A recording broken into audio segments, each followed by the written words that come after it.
5 अगस्त से batches start हैं। Registration आपके अभी स्टार्ट हो रखे हैं। आप लोग अभी से अपनी सीट को बुक कर लें ताकि आप 5 अगस्त से क्लासेस को कर सकें।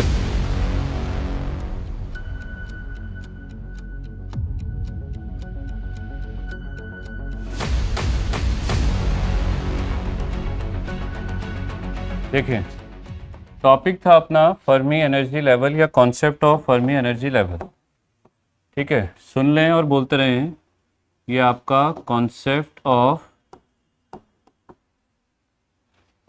Fermi energy level. ठीक है, जिसको दिक्कत हो वो बाहर जा सकता है, ऐसे कोई दिक्कत नहीं है, पढ़ा सब कुछ दिया है क्योंकि।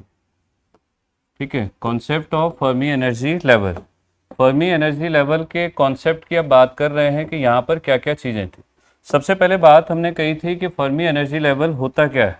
जो जनरल बात हम लोगों ने स्टार्ट की थी वो इसी पॉइंट से स्टार्ट की थी कि ये होता क्या है। तो हमने सबसे पहले कहा था कि फर्मी एनर्जी क्या था आप लोगों का। किसी भी, अगर मैं बात करूं सेमीकंडक्टर के लिए, इलेक्ट्रॉन की एनर्जी थी, यही तो कहा था कि इलेक्ट्रॉन्स एनर्जी थी कब आप लोगों की, जब हमारा टेम्परेचर कितना था, 0 केल्विन था। अरे यही तो था कि एब्सोल्यूट टेम्परेचर पर किसी इलेक्ट्रॉन पर जितनी मैक्सिमम एनर्जी हो सकती है उसी को हम लोग क्या कहते हैं, फर्मी एनर्जी कहते हैं। ठीक है, अब ये फर्मी एनर्जी आ गया। फिर इसके बाद हमने क्या कहा था, एक और डेफिनेशन जब हमने लिखी थी तो हमने कहा था कि टेम्परेचर 0 केल्विन पर, ठीक है, आपके फास्टेस्ट मूविंग इलेक्ट्रॉन की, कि जो आपका सबसे तेज इलेक्ट्रॉन चल रहा है, फास्टेस्ट मूविंग इलेक्ट्रॉन की जितनी एनर्जी थी उसी को हम लोग क्या कहते हैं, फर्मी एनर्जी कहते हैं। फिर इसी के बाद बात आई थी कि हमारा वो फंक्शन जो किसी इलेक्ट्रॉन के किसी ऊर्जा स्तर E पर होने की प्रायिकता को दिखाता है, उसे हमने क्या कहा था, फर्मी फंक्शन या प्रोबेबिलिटी फंक्शन कहा था। अरे था, अपने नोट्स ओपन रखो, आप पढ़ के भी बोल सकते हैं। इसके लिए जब हमने फॉर्मूला लिखा था तो फॉर्मूला क्या था, 1/1 प्लस ई की power E minus EF upon K into T. तो ये हमने साफ साफ कहा था कि किसी इलेक्ट्रॉन के किसी ऊर्जा स्तर E पर होने की प्रोबेबिलिटी थी। ठीक, तो ये हमने डिफाइन किया था कुछ इस तरह से। फिर यहीं से मैंने दूसरी बात कही कि इलेक्ट्रॉन के ना होने की प्रोबेबिलिटी, तो हमने कहा था 1 माइनस एफ ऑफ ई। तो इलेक्ट्रॉन ना होने की प्रोबेबिलिटी मतलब आप ऐसे भी कह सकते हैं ये किसकी प्रोबेबिलिटी थी, आपकी होल्स की प्रोबेबिलिटी थी। मतलब इलेक्ट्रॉन नहीं है तो होल्स हैं। और हमारे पास जो फॉर्मूला आया था वो कैसे आया था, सब कुछ सेम था, बस ई की पावर कैसी हुई थी, माइनस हुई थी। बाकी पूरा डेरिवेशन आपको कराया था कि 1 प्लस ई की power minus E minus EF और divide by K into T, ऐसे आया था। तो ये हो गई थी इलेक्ट्रॉन्स की प्रोबेबिलिटी, ये हो गई थी होल्स की प्रोबेबिलिटी। नेक्स्ट बात, हमने एक छोटा सा क्वेश्चन और आपसे पूछा था कि किसी इलेक्ट्रॉन के फर्मी एनर्जी लेवल पर होने की प्रोबेबिलिटी। जैसे ये इलेक्ट्रॉन के E पर होने की प्रोबेबिलिटी थी, ये E पर होल्स के होने की प्रोबेबिलिटी थी। अब E की जगह पे मुझे क्या रखना था, EF रखना था। आप दोनों में से किसी भी जगह पर देखेंगे, चाहो तो आप FE का वैल्यू देखो और चाहो तो आप यहीं से एंड करके मैं लिखता हूं 1 माइनस FE का वैल्यू देखो, दोनों जगहों से सेम आंसर आएगा। कितना, 50%, 1/2.5, या यहाँ भी कितना आएगा 50%। और वैसे अगर मैं लॉजिकली खुद भी सोचूं तो मुझे खुद भी पता है कि अगर 50% प्रोबेबिलिटी इलेक्ट्रॉन्स होने की, तो मतलब बाकी 50 किसकी होगी, होल्स की होगी, क्योंकि दो ही चार्ज कैरियर है। इतना सही है। तो ये तो था सबसे पहले इंट्रोडक्शन। अब मुझे अगला क्वेश्चन पूछता है पोजीशन का। ठीक है, कि मुझे डायरेक्ट क्वेश्चन दिया पोजीशन पर बेस कि आपके सेमीकंडक्टर्स के लिए फर्मी एनर्जी लेवल की पोजीशन कहाँ होती है। तो मैंने यहाँ पर शॉर्टकट लिख रहा हूँ। अगर मैंने EFI कहा तो ये क्या होगा, फर्मी एनर्जी फॉर इंट्रिंसिक। मैंने कहा EFN तो Fermi energy for n type. और इसी तरह से मैंने कहा EFP तो ये हो जाएगा Fermi energy for P type. सही है। इसके लिए भी मैंने शॉर्टकट याद रखने के लिए कॉन्सेप्ट आप लोगों को दिया। इंट्रिंसिक में जितने इलेक्ट्रॉन्स होते हैं उतने ही होल्स होते हैं। एन टाइप में इलेक्ट्रॉन्स ज़्यादा होते हैं, पी टाइप में होल्स ज़्यादा होते हैं। तो दोनों बराबर हैं, तो ना तो इलेक्ट्रॉन की तरफ जाएगा ना ही होल्स की तरफ। तो ये आ जाता है कहाँ, आपका सेंटर ऑफ ईजी पर, कि जो हमारा फॉरबिडन एनर्जी गैप था उसके सेंटर पर।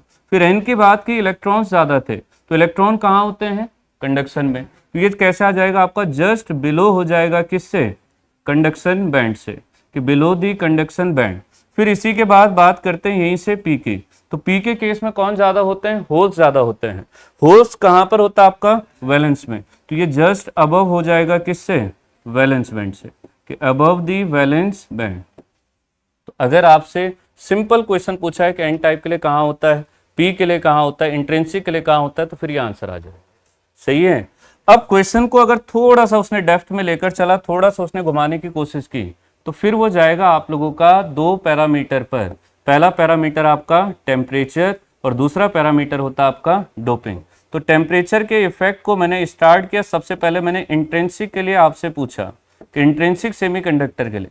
अब हमें अच्छे से याद है कि हमें मेजरली दो टेम्परेचर की बात करता है, एब्सोल्यूट की या रेफरेंस की, और दूसरा आपका नॉर्मल रूम टेम्परेचर की।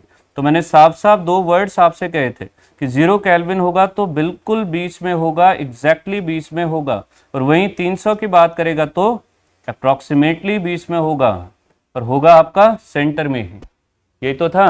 तो ये कहानी आई आपकी सबसे पहले इंट्रिंसिक के लिए।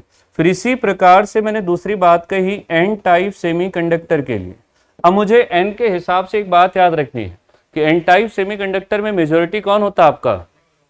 इलेक्ट्रॉन्स होते हैं, और वो इलेक्ट्रॉन्स कहाँ होते हैं? कंडक्शन बैंड में। अब अगर मैं टेम्परेचर को बढ़ाता हूं, मुझे दूसरी बात ये भी याद है कि बढ़ाते बढ़ाते मैं क्यूरी पर जाता था, और क्यूरी पर वो क्या बन जाता है? इंट्रिंसिक। और इंट्रिंसिक के लिए फर्मी एनर्जी लेवल फिर कहाँ आता है? सेंटर पर। इसका मतलब एन टाइप सेमीकंडक्टर के लिए अगर मैं टेम्परेचर के हिसाब से ही लेकर चलता हूं तो 0 केल्विन पर जो हमारा फर्मी एनर्जी लेवल था, ये एग्जैक्ट सेम लेवल पर था जहां क्या होता है? कंडक्शन। फिर हमने कहा दूसरा क्वेश्चन पूछता है कि 300 केल्विन पर, तो मैंने कहा कि जो फर्मी एनर्जी लेवल होता है वो जस्ट बिलो आ जाता है किससे? डोनर एनर्जी लेवल से। और फिर बात आई आपकी कि अगर आप क्यूरी टेम्परेचर को देखेंगे तो फर्मी एनर्जी लेवल सेंटर पर होता है किसके? फॉरबिडन एनर्जी गैप के। यही थी कहानी। इसी को ओवरऑल अगर मैं लिखता हूं तो मैं ऐसे कह सकता हूं कि ये नीचे की तरफ को शिफ्ट होता है।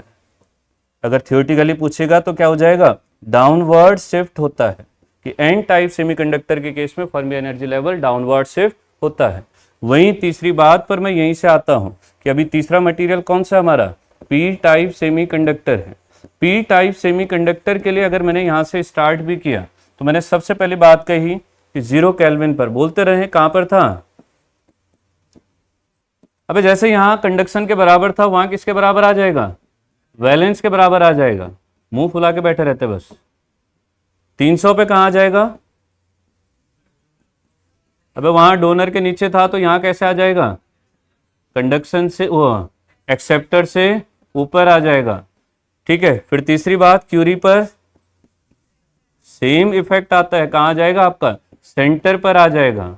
सही है। तो अब की बार आप देख रहे होंगे कि नीचे से ऊपर को शिफ्ट हुआ है, तो आप क्या कहोगे?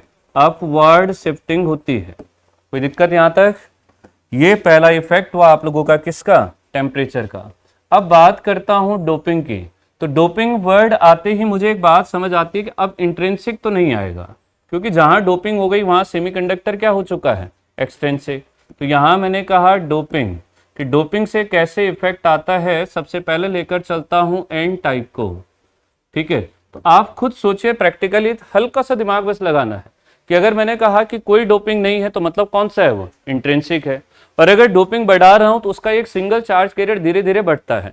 एन होगा तो इलेक्ट्रॉन्स बढ़ता है, पी होगा तो होल्स बढ़ता है। अब इलेक्ट्रॉन्स बढ़ रहा है तो इलेक्ट्रॉन कहाँ होता है? कंडक्शन पर। तो इसका मतलब धीरे धीरे कहाँ जाएगा? ऊपर। और वैलेंस अगर मैं बात करता हूँ पी की, तो कौन बढ़ता है? होल्स। और होल्स कहाँ होते हैं? वैलेंस में। तो इसका मतलब धीरे धीरे कहाँ आएगा? नीचे। तो आपको सबसे पहला डायरेक्ट क्वेश्चन आपको जो याद रखना है कि अगर डोपिंग बढ़ेगी, कोई डोपिंग नहीं थी होगी तो इंट्रिंसिक, और इंट्रिंसिक कहाँ होता है? सेंटर पर। तो सेंटर से ऊपर जा रहा है, मतलब यहाँ शिफ्टिंग कैसे आएगी इस केस में? अपवर्ड। और ऐसे ही पी के केस में कैसी आएगी? डाउनवर्ड। ठीक है। अब थोड़ा सा और डेप्थ में इसको देखते हैं कि मैंने यहाँ से कहा कि 3 क्वेश्चन फिर हमारे पास ये 2-3 क्वेश्चन दे देता है कि पहला क्वेश्चन कि आपने कोई डोपिंग नहीं की। भाई कोई डोपिंग नहीं की तो ये कौन सा होगा? इंट्रिंसिक। और इंट्रिंसिक के लिए फर्मी एनर्जी लेवल कहाँ होता है? सेंटर पर होता है। फिर ठीक है। फिर मैंने कहा कि अगर मैं डोपिंग को बढ़ाता हूं तो आपको पता है कि डोपिंग बढ़ेगी तो कौन बढ़ेगा? इलेक्ट्रॉन। और इलेक्ट्रॉन कहाँ होते हैं? कंडक्शन बैंड में। तो ये मूव करेगा आप लोगों का किस साइड को? मूव टुवर्ड्स कंडक्शन बैंड, कि ये कंडक्शन बैंड की तरफ को मूव करेगा।